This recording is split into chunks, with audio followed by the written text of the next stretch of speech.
ultra Tuscan orange grapefruit. My God, America is imploding. Welcome.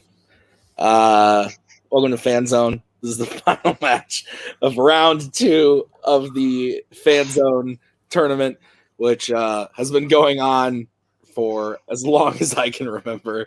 I think we started this thing. We started it in February with one of the players who's actually here tonight. We have the number 1 seed of the tournament returning, Kirk Kowalkowski, back to play the number 8 seed, Andrew Barr. Kirk played Joe Farrelly, beat him to get his spot in round number 2. Barr beating Joe Harrison in a knockout. That was a very interesting match that I actually was not there for. So overall, 2 good players. It's going to be interesting to see what happens. Cody, you're here. What do you think of the match? Ever since I can remember, I always wanted to be a Fanzone judge. And just for a moment like this to appear. Listen, this is gonna be a fucking nightmare. I'm gonna be honest with you. I respect both of these people a lot, but I don't want to be on the end of their arguments. Like, this seems like I'm settling some Club Dread bullshit behind the scenes, like, of what they think real films are and stuff. Like, I don't care. Like, they picked each other's strengths. They're doing this little meta bullshit. They can say what they want, but this is BS is what it is. But I'm excited because I get to get yelled at by Kirk for weeks on end at this point. And Barr is just old, so he's just going to yell about things about the retirement home. So it's going to be fun. Brooklyn, you and Squirtle are here. What do you think about that? Is that Squirtle? Supreme Squirtle, thank you very much. Supreme. But yeah, Supreme Squirtle and I are very excited to judge Andrew and Kirk. Got to judge them a couple times before, and I know that these guys are well versed in the heat of the moment, if you will. So it'll be interesting to see what happens in those situations. Absolutely. So let's get started by talking to the lower seeded competitor today, number 8 seed Andrew Barr with a Squirtle. Yeah, it is Squirtle. I don't know if you know. It's Supreme Squirtle. It is Supreme Squirtle. Barr, you're the number 8 seed. You got a knockout in your last match. I finally got to use the cool knockout graphic that Kane made. It was pretty awesome. Tell me, how you feeling about debating Kirk? This has been a long time coming. So the first thing I want to say to Kirk is, screw you, Kirk. Your opinions are trash. Honestly, anytime you ever bring up a movie discussion in any of the chat rooms we're in, I slap my forehead. You confuse me. Your movie takes make me sick. And I can't wait to kick your ass, buddy. Okay, let's bring in the number 1 seed. Kirk, you're back. The last match you were here, you played Joe. You seemed nervous about that match, but then kind of dominated the whole thing. How are you feeling about being back after a couple months off? You are muted. Just like Cody. Sweet victory. Do that during the match. That's how I do this. That's how I do these matches. I always come in not feeling great, but since I'm playing Barr, I feel all right because I know he's going to kind of crap the bed here like he always does. When Barr slaps his head when he hears me talk, it's like, oh, why didn't I think of that? That's so intelligent and insightful. That's why he slaps himself in the head whenever I talk. So I understand, Barr. Oh, I'm slapping my head, trying to think how it is. I'm trying to get it to work. You'll catch up one of these days. Don't worry. Okay, well, here's how the show is going to work. We gave the competitors 4 questions based on 4 categories that they drafted. They're going to debate those questions. They each get 1 minute opening, followed by a 5-minute free-form debate, followed by a 1-minute closing for each competitor. Then the judges, me, Cody, Brooklyn, we will write on our handy-dandy boards who we think won the point. 2 out of 3 votes wins you the point. Magical. The first person to 3 points is the winner. So if we are tied out of the 4 prep questions, we will go to a bonus question. We'll explain the rules when we get there. But any questions from the competitors before we get started? How badly am I allowed to kick his ass? Let's fight. Allowed.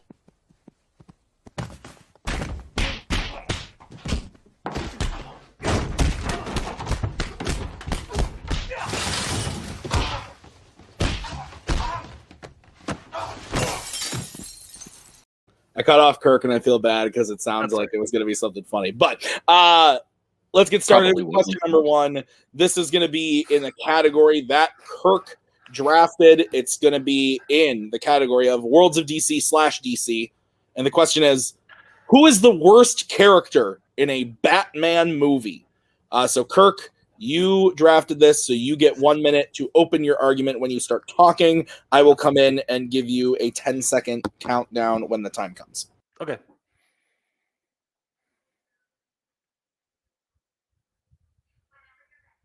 There's been a lot of good Batman characters in these movies. Also been a lot of bad ones. So this question was hard to pick because you're going to look at what is the worst character in the context of the movie itself, and also what character did the worst damage to the legacy of that character. I think I'm correct in my choice of both. When I picked Bane from Batman and Robin, they took a character who was new at the time, just kind of showed up the comics on the scene, really made a big splash. People were talking about it, said, hey, let's squeeze this guy into this movie somehow.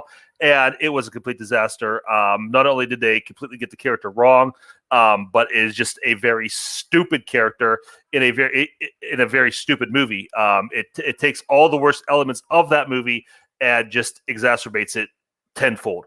It's poorly done from a standpoint of a comic book fan, also from a standpoint of a movie fan. Whatever way you watch this movie, the character is ridiculous. It's poorly done, and it is the worst character ever in a Batman movie. All right, time. All right, we'll move over to Barr. Barr, you now have 1 minute to open your argument when you start talking.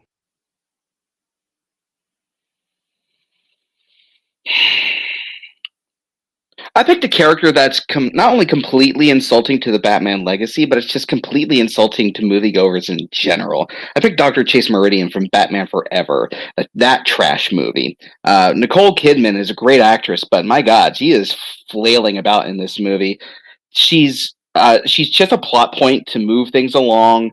She's kind of like this weird back and forth, like sexual tension with Batman, and when they try to do that, it's kind of creepy and disturbing.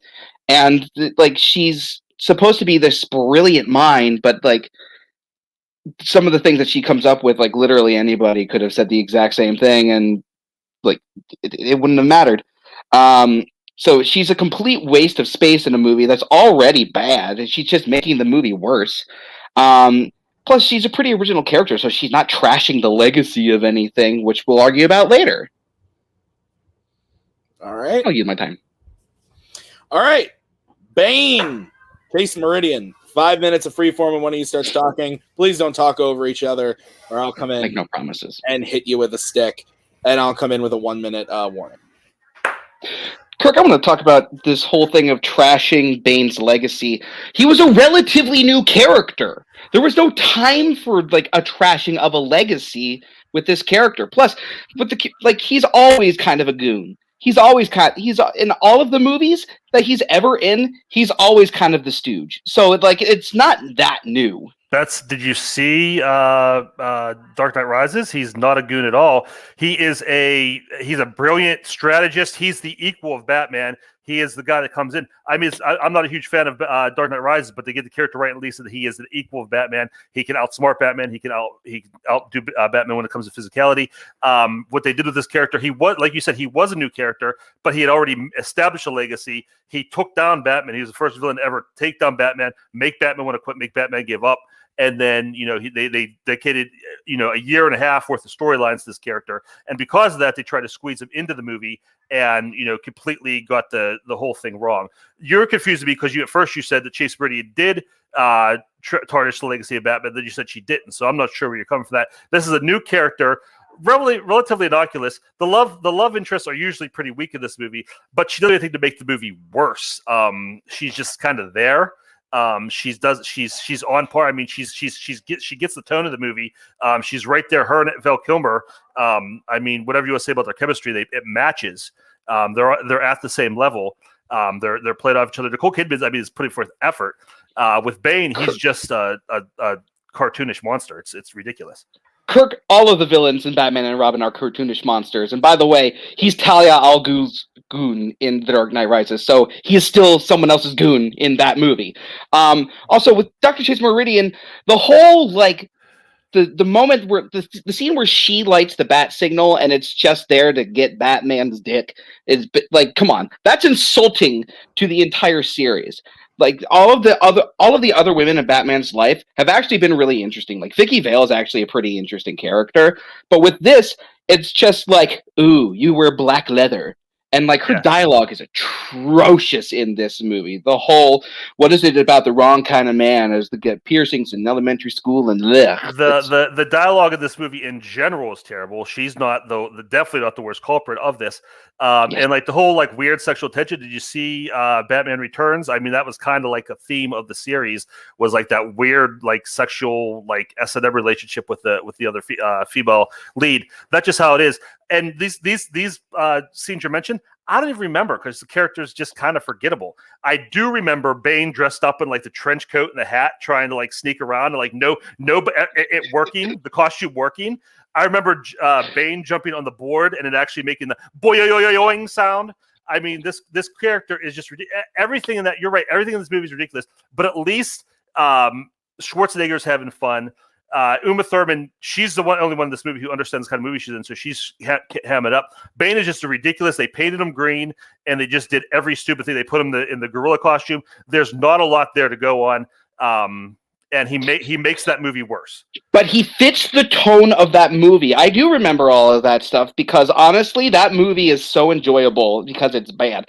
But with my movie, Dr. Chase Meridian, she's also supposed to be this brilliant mind, and when he comes to her with the letters that Enigma has been sending, her first thing is, he's a wacko.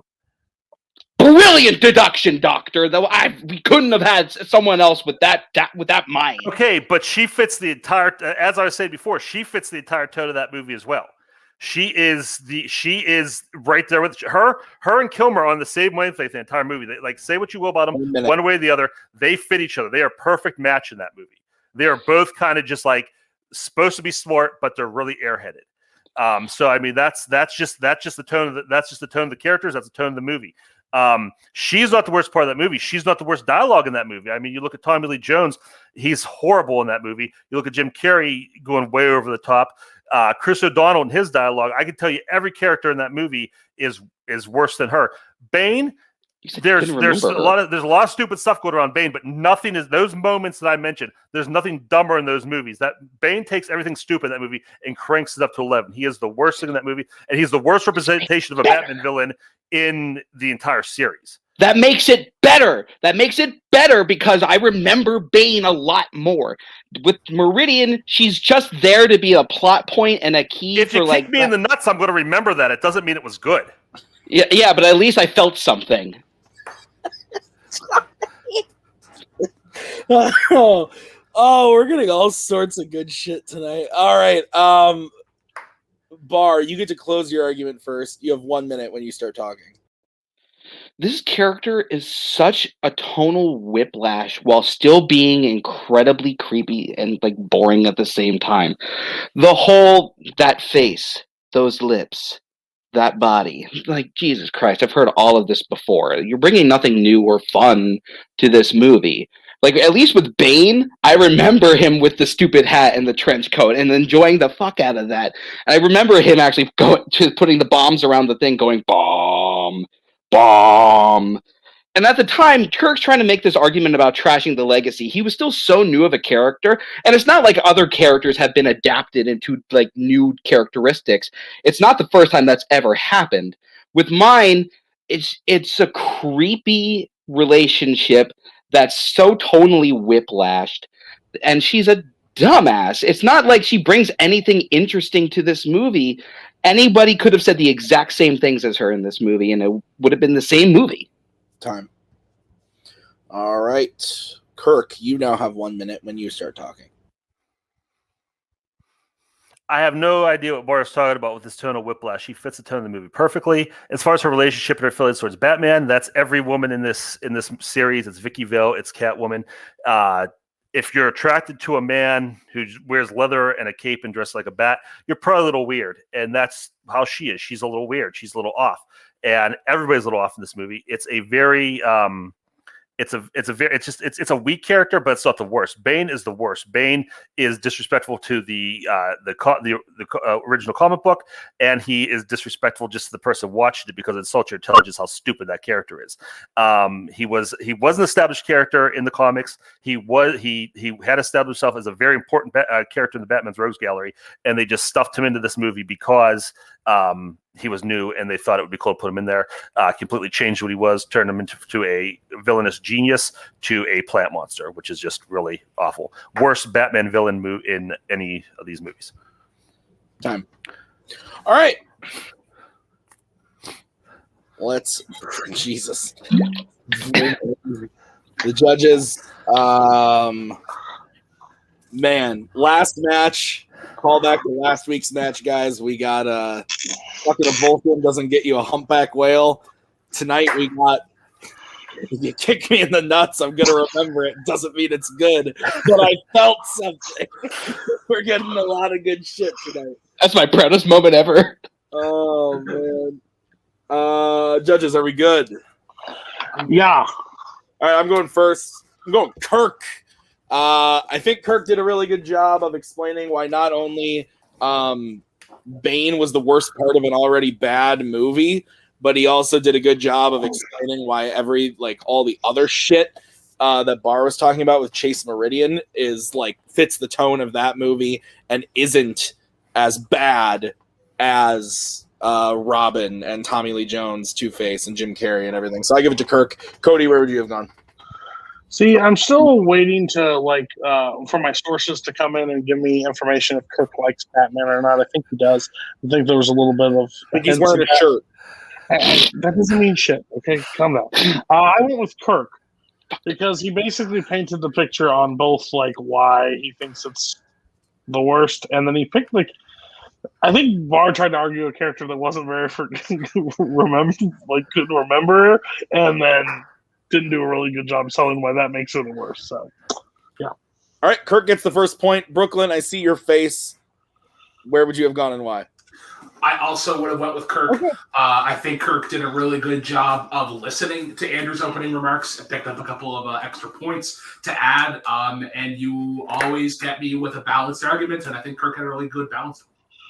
That's fair. I thought your smirk was because you were going to disagree with Cody. It didn't turn out to happen. So not yet. Kirk gets the first point. We are going to move on to the second question, which was drafted by Mr. Barr. It is in the category of horror. The question is, what is the best scene in a theatrically released Romero Dead movie? So, Barr, you drafted this. You get to go first. 1 minute when you start talking. The best scene in any of the Romero Dead films should be a scene where you build the world, you build the zombie apocalypse that's happening, and you build the confusion and the chaos around it. And no scene ever does that better than the SWAT scene towards the beginning of Dawn of the Dead. This is a movie that is already incredible, but the best scene is not in the mall. It's this scene where the SWAT team is raiding a building. And suddenly, during the middle of this raid, zombies start attacking, and you find out that there are zombies that have been held there for a while. It builds the world. It shows you what the zombies look like. It shows you the chaos that ensues, and it's the best way to start a movie. And I yield the rest of my time. Okay, yielding about 8 seconds. We will move over to Mr. Kirk for his opening when you start talking.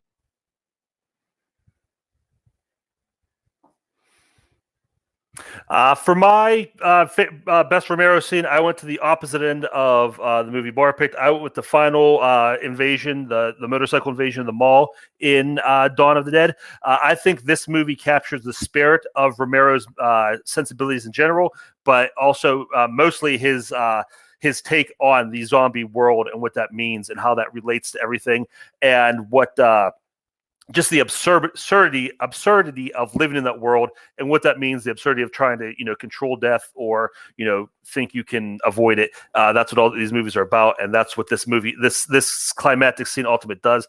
There's a lot of great action, a lot of great kills, a lot of great character work, some of the best zombie performances in any Romero movie. One of the best, I think, that we'll get to. But this is definitely the best scene. If you want to show somebody capture what is the world of George Romero's zombies, you want to show them this scene. Okay. All right. Dawn of the Dead scenes. 2 of them. 5 minutes when one of you starts talking. Yeah, if I wanted to show the absurdity, I would probably absolutely show this one, because the absurdity in this scene is way too much. There's a part of this scene where the motorcyclists are slapping zombies in the face with pies, with cartoonish sound effects and goofy music playing in the background. Look, I'm watching the Dead films to be terrified, and I'm not getting that from this scene. What you are getting from this scene is that idea of, that's what this whole movie is about. This whole movie is about just the lack of control the characters have, and the control they think in their minds they're getting, and the false reality they're creating for themselves. And this one all comes crashing down. That final scene is a beautiful conclusion to that, where these bikers who also think that they've dominated the zombies and they've gain control of this world come in, and it results finally in that pie fight, which is just so ridiculous. That shows how ridiculous they are, that they think they can overcome this. And of course the tables turn very quickly and they're all torn apart and killed, because obviously you can't control this. But that absurdity is that feel runs through the entire Dead's franchise. That idea of, this is ridiculous, the idea of trying to live in this world, and it's never done better than it is in this scene.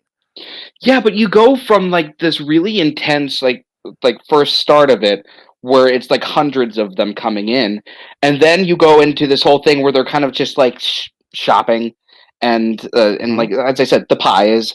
Whereas mine, it also has this whole false sense of control. This is a SWAT tactical team that thinks that they have control of the situation at hand, and then the tides completely turn when the zombies start coming. It's got one of the best zombie moments in the entire franchise, with the one zombie biting the woman on the neck.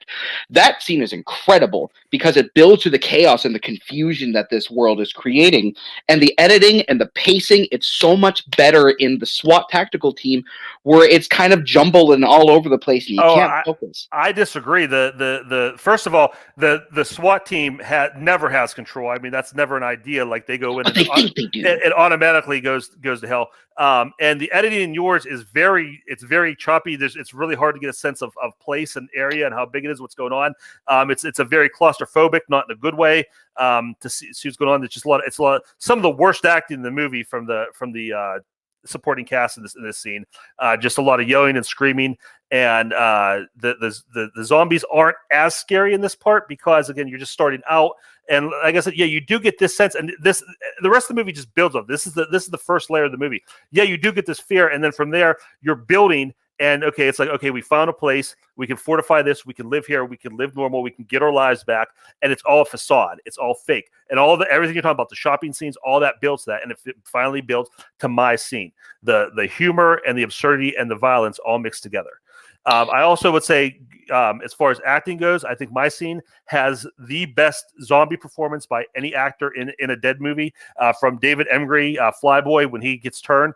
His performance as zombie is terrifying. It's heartbreaking. The way he is able to use his body, the way he drags his foot is amazing. He's so great. And again, he's still in his eyes. You see the humanity in his eyes. There's nothing you're seeing that tops that. It's such a great conclusion of the character. I'd actually argue that his performance in the SWAT team is actually better, because not only do you see the confusion, but you see the anger and the pain, especially when his other SWAT members are killing themselves. You're talking about a different character. Sorry, yeah, but still, they look exactly the same.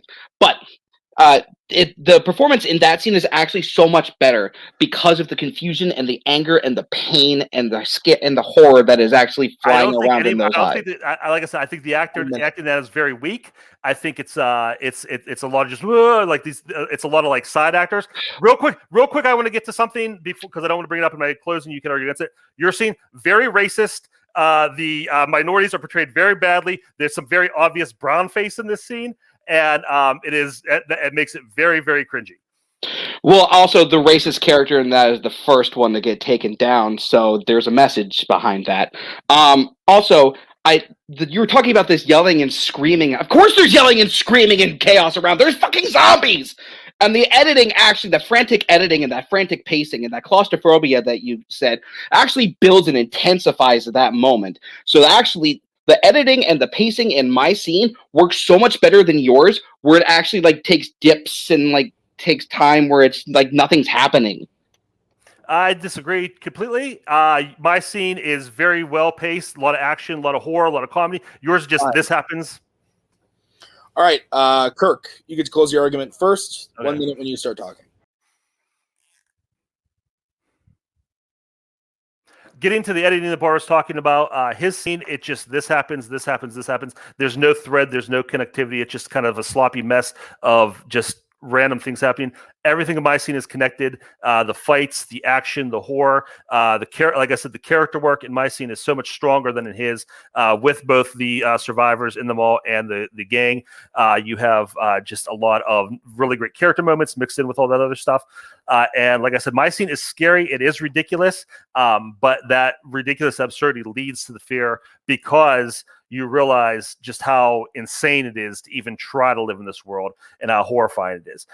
So I think Barr's scene is is much weaker than mine. It sets the stage and it builds from there and it builds layer by layer and it gets to my scene. My scene is the completion of the ideas that the seeds planted in his. Okay. We'll move over to Barr for his closing. 1 minute when you start talking. Mine actually does also build layer by layer, but it's all layer by layer in one scene, which is amazing. There's the tactical confidence. Then there's the chaos that happens from the actual tactical strike. Then there's the chaos once the zombies are included. Then there's the chaos that is happening in everyone's mind as to what is happening, taking their own lives in some instances. With Kirk, his goes on for so long. Like when the invasion fails and they're leaving, it's boring and it's quiet and there's like nothing happens. The whole thing with the one guy's arm in the heart rate machine, like that is so fake looking. Like how the hell does that even happen? Like it is the dumbest looking thing. The pies and the goofy music that's just suddenly coming out of nowhere, it's super distracting. With mine, it is a tight 4 minutes that builds the emotion, that builds the tensity of the movie, and it builds the world around it, creating an epic scene. Time. Okay. Bring everybody back in.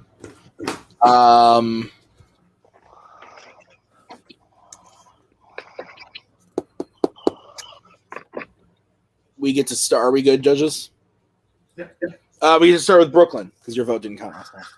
I'm going to go with Barr this time. And I went with Barr because I feel like he was able to take a lot of Kirk's attacks and kind of turn them into positives for their own arguments. And I just think Kirk near the end of it was starting to get a little repetitive. But I do realize that there are two other judges. Yeah. I'll go next. I went with Kirk. I thought that Kirk did a good job of explaining why his scene has kind of all the best things about the movie, and the franchise has some of the best zombie performances and some of the great moments of the franchise, while also tearing down Barr's like overacting and ridiculousness and poor editing and stuff like that. So I actually I went with Kirk. So Cody, you get to decide this one. This just in, this is the only Romero movie that's actually good because that's the only one they picked from. So you don't have to watch any more other. That's what they just confirmed today. I hope this is a weird strategy to get to sudden death because I'm really confused because like picking somebody to pick something against me with Boston Red Sox, like I felt like somebody was arguing against an encyclopedia and he was doing really well. But at the end of the day, he held the encyclopedia. It was really weird. But Kirk got my point. I just think Kirk, yeah. No, that's Kirk right. had so much knowledge on everything and had to correct him numerous times throughout. Like, it was weird. Yeah. Like, Oh yeah, I hope this is a strategy to get to sudden death because I don't know what happened. I was so hoping that everyone forgot about that. I did forget about that. I didn't at first. I was like, oh, okay, yeah. Also, fun fact: only dead movie I've seen is the Zack Snyder one. So I apologize, everybody. This is the only one, right? We're not talking about Zack Snyder? No, I'm just kidding. Okay. So we're going to move on to the next question, which was drafted by Kirk. Surprisingly, it's in the category of musicals, specifically classic musicals. You know, Kirk's favorite. That's me. The question is, what song from a classic musical holds up the best today? Kirk, you drafted this, so you get to go first. 1 minute when you start talking.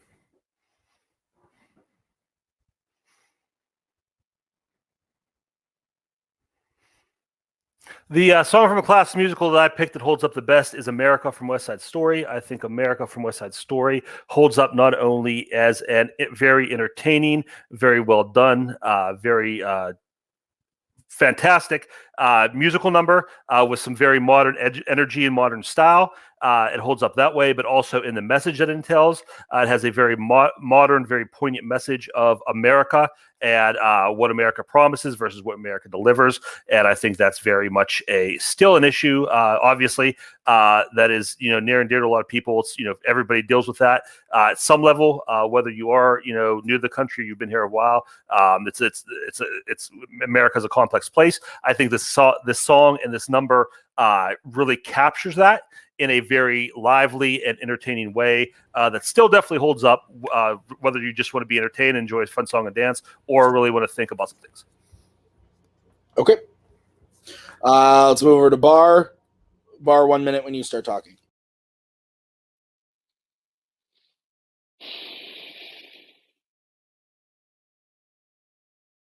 I picked a scene and a song sequence that is still parodied to this day, still referenced to this day, still talked about to this day, still sung to this day. It is Singing in the Rain from the movie Singing in the Rain. This is a universal song. This doesn't just fit like a select group of people. This is a worldwide thing that everyone does. Everyone who hasn't danced around in the rain with the umbrella while twirling it because of this scene. The song is incredible. The dancing is fantastic. Gene Kelly in this is just absolutely charismatic and charming. And it sounds great. It looks great. The cinematography, the way that this camera moves, it's fantastic. It is a piece that is held up to this day and will stay around for years to come. And I yield my time. All right, America versus Singing in the Rain. I'm having deja vu. 5 minutes. Why? 5 minutes when one of you starts talking. Boy, I've never danced around and splashed around the way with an umbrella because of the song or for any reason. I'm telling you the truth. I watched both these scenes right before we came in this because I wanted to come in fresh. I got two completely different feelings for both of them. I'm not going to say Singing in the Rain is horrible, but I watch America. I see young people, very youthful energy, very modern style. I look at Singing in the Rain. I see a older gentleman with a very, doing a style of dance, tap dancing, which isn't really popular anymore, really isn't in vogue. It's it's an older style of dancing.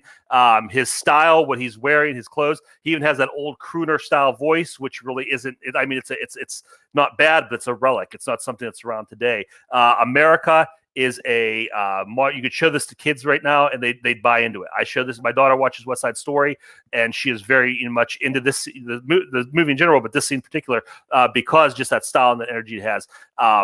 You're not going to get that same reaction with Singing in the Rain. That's for another generation.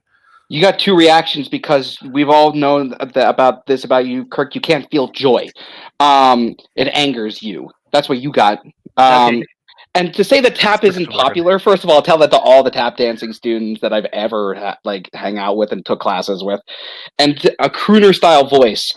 Sorry, Mister. I love the Rat Pack so much. Sinatra is still a gem because of that crooning style voice. So that's bullshit.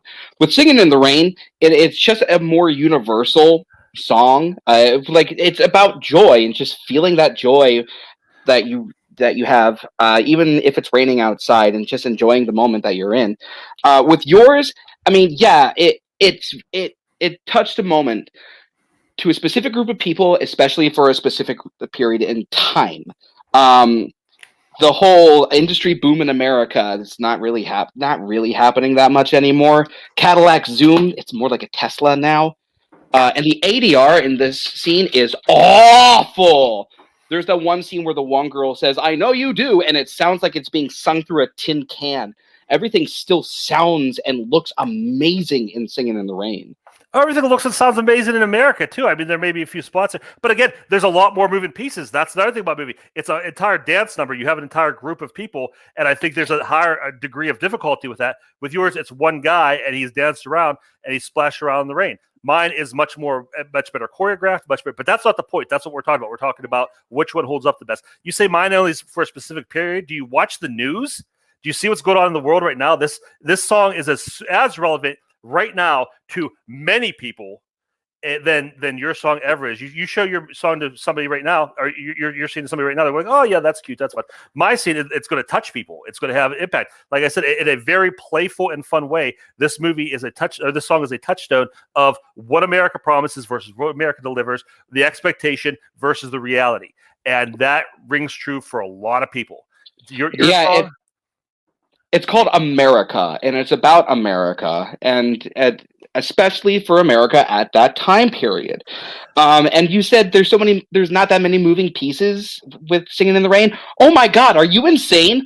The whole moment where he's like dancing under the canopy, the one with like the rain spout, the scene where he's grapevining and the camera's moving like along with him. There are so many moving pieces to that scene. Yeah, I mean, yeah, yours got some good camera work, but again, you're getting off topic. That has nothing to do with this. We're talking about relevance. We're talking about which one holds up the most.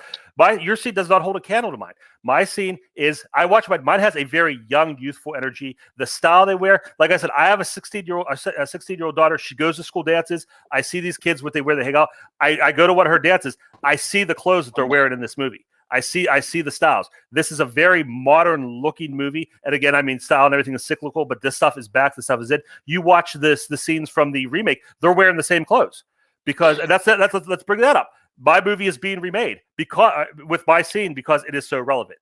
That has nothing to do with the relevancy of one song. The fact that it's nothing to do with the relevancy of that one song. By the way, you want to talk about youthful energy? The way that Gene Kelly is moving around and singing and enjoying everything, there's no youthful energy in his performance. That's insane. Plus, I don't understand what you're talking about, how there's like no universality with Singing in the Rain.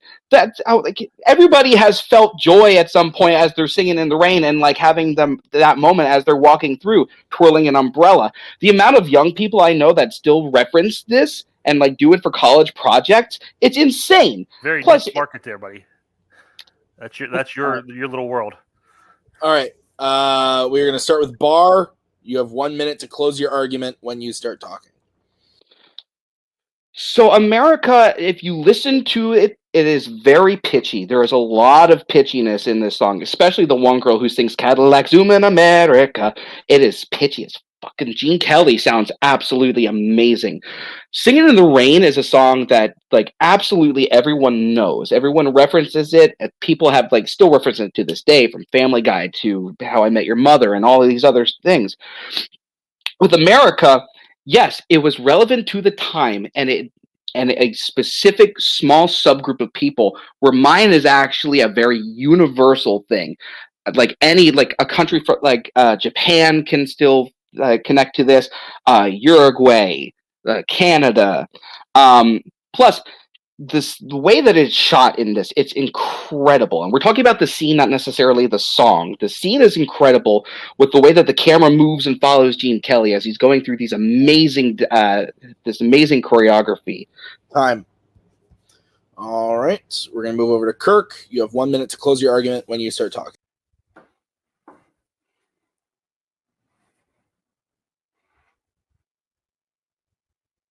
Barr's talking a lot about the technical aspects of these movies, I think, or his scene. I think mine holds up as well as his does, but that's what we're talking about. He's getting locked down on the technical aspects. I'm talking about relevance. America, he says that not everybody can apply to this. This is this is about people coming to America, so the entire world can look at this and see their opinions of America, what they think about America, and what America actually is reflected in that. This isn't about just Americans. This is about other people coming to America, and that's again, Barr's crazy to say that's only for that specific time. With everything that's going on in the world right now, this is very specific to what's going on now. It's universal. Yeah, sure, you feel joy, you feel happy. There's a million songs that make you feel that way. It doesn't make them relevant. This one actually has something to say. And again, like I said, it is a very modern style. It's a very modern music. It is very well done. And this is just, again, if we're talking about what show my scene and his scene to a 16-year-old, the 16-year-old's going to pick my scene every time because it's relevant. All right. I will take that challenge. Okay. I want to go home. Cody, you decided the last one. Yeah. Okay, you get to go first. So, everybody having fun? 'Cause I'm not. So I'm currently not excited to look forward to my top 100. But on that note, if I put the context of the question in play, I have to go with Kirk. I think Kirk painted it just better to fit through everywhere. As much as I think, I agree. I think you started talking about where it fits at the end, Bar, but I think that he was able to. You talked a lot about the scene, and the scene is great. But I'm thinking we're talking about the song that still holds up and the numbers that holds up. And I think they're both. You both talked about how great it was both shot. I think that's a wash. I think you saw it, his was pitchy and stuff. That's fine. I just think he used the context of today, but there's two other judges, so hopefully I'm not the end all be all. I apologize to everybody here. Brooklyn, you get to go next. So almost what I said with the last question, but changed to people. I'm giving it to Kirk. I think that Kirk was just able to hit both sides of it. And I've been in Andrew's situation before. It's not fun, but it's just the way it is, unfortunately. And my vote doesn't count. I won't rub salt in the wound too hard. I also would have gone with Kirk. That means your winner by way of knockout is Kirk Kowalkowski. Wow, what a match. We're going to start by talking to Barr. Barr, you played really, really well today, but couldn't quite make it happen. I see you're upset. How are you feeling? I would have just liked to have gotten 1 point. Like that would have been great. I could have lost the other 3 and just gotten 1. That would have been great. I don't want to get too much into it. Kirk did a great job. I'm not going to take that away from him. He played fantastically. It just kind of sucks. That's all. Yeah. No, I absolutely feel that, man. I'm sorry, but you did play really, really well. A couple of those were super, super close. It just kind of came down to a couple of things. But, dude, you played great. I'd love to see you come back. Hopefully you do come back. And if you do, I'd be really excited. I'd be there. Well, obviously I'd be there, but I'd be first in line to watch it. But, Barr, thanks for being here today. Let's move over to the winner, Kirk. Kirk, you won. You added a second KO to your record. You are now 6-1 with 2 KOs. How are you feeling about your performance today? I feel good. You know what they say? It's like when you play your friends, it's a wash because, if you lose, your friend wins. But the downside of that is if you win, you have to watch your friend lose. And I know Barr's taking this hard. I hate to see that. I had a lot of fun fighting with him. I'm still looking forward to this because he and I, despite all the preamble, I think he and I see eye to eye more than anybody else in Club Dread most of the time. But when we don't, it gets really heated. It's a lot of fun. It's always in good fun. We never get mad at each other. I can't say that for everybody in the group. It's never taken personal. It's just like this, back and forth, and we jaw at each other. So it was a lot of fun. I was really excited to play Barr. I'm glad I got to do it. We'll see. I'm glad we didn't get to the Disney question because I mixed up Treasure Island and led us to Lost Empire. So that would have went poorly. So I'm glad you didn't get that point because that would have went downhill fast. We'll see what happens next. What is next is you're moving on to round number 3 of the tournament. You're just a couple matches away from getting 2 Mayhem in the title match. And next you will be playing Nick TWOHIG, which is due to be a hell of a match. How do you feel about playing Nick? That's another scary one. Nick can talk, and Nick knows this. And not only can he talk, but he knows his stuff. That's a scary combination. I've debated Nick in some other formats, and it's not easy. It's going to be fun. Regardless, it's going to be another fun match. So I'm looking forward to it. Awesome. All right. Well, we'll see you in a couple weeks in the next match. Congrats on the win. Brooklyn, final thoughts. Cody, does this remind you of a fight that we once had at one point? Kind of ring any similar bells? Yeah, sure. It was fun. I will say, as Kirk and Andrew have both been people on playlist, and you guys had a song about a song. Or you had a question about a song. You didn't even argue the music. How dare you? Where was the tempo? Where was the key changes? You're muted, Cody. No one cares. Cody, final thoughts. Squirtle and I care. Supreme Squirtle and I care. So here's my final thoughts on this: is the one next to Kirk's name in this tournament is earned and deserved, and that was proven tonight. He's been off for a while. He talks a bunch of shit about how he's not good. That man is prepped. That man is cold, calculated, and ready to go. You can't convince me any other way. I've seen it twice now. I've seen it last season. I've seen it this season, and I clearly saw it tonight. I could have, as a judge, clearly given Barr that point at the end and let's prolong this. I can't do that as the person that I think when the rifle person has that, I have to go with him. And I think he just beat down. I still think this match, I want to play this match again because I think picking each other's stuff was just a weird strategy. I get it. And I don't know why that was about. I still want to find that out, but I know it was just a fun because they're friends. But if you play this where they're both going cutthroat and they're both going for stuff they both hate, this is a close match. And I think if we start, I think it ends the same. Yeah, you don't know what I was talking about. Well, sorry about that. My thing is, if you play the Disney question up first, I still think it ends 3-1. I just think Kirk was on a different level tonight. I wouldn't want to play Kirk right now. There's no shot in hell I'd play Kirk.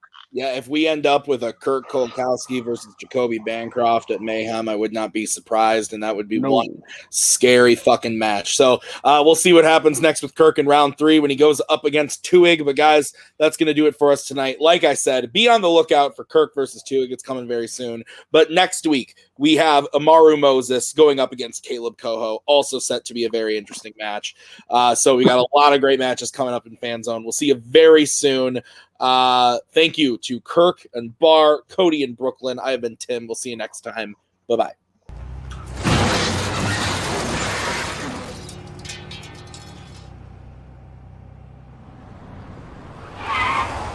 Asshole! That's my bad. I was sending a tweet.